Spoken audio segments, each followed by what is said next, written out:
here today with Lisa Jemmeson from Jemmeson Fisher. They're solicitors and accountants. Hello Lisa, how are you? Hello Brian.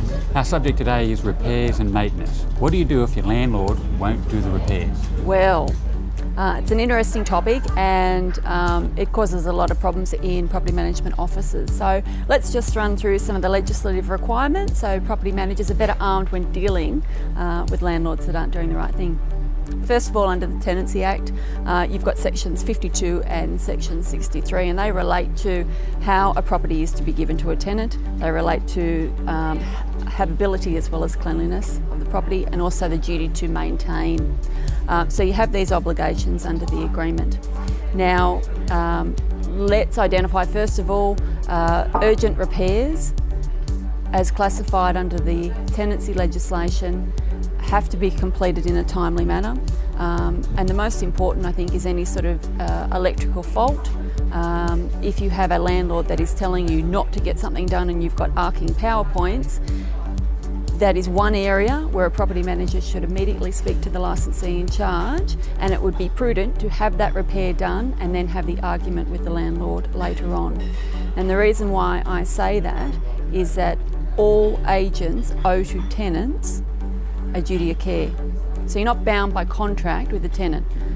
You have a contract with the landlord, and the landlord has a contract with the tenant, and the relationship between the agent and the tenant is one of a duty of care.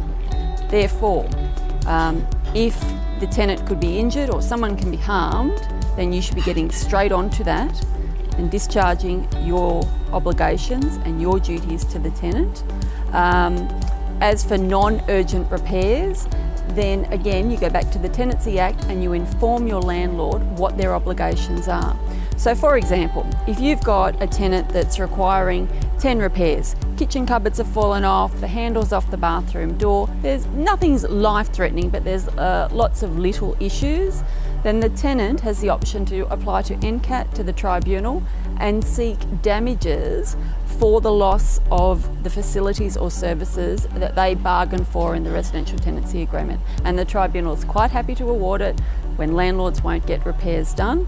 The other option that the tenant has is an order that they can pay the rent directly to the tribunal until those repairs are done. And that's where you generally get the attention of a lot of landlords that say, oh, well, if I can't get my rent, then I may as well just get these repairs done.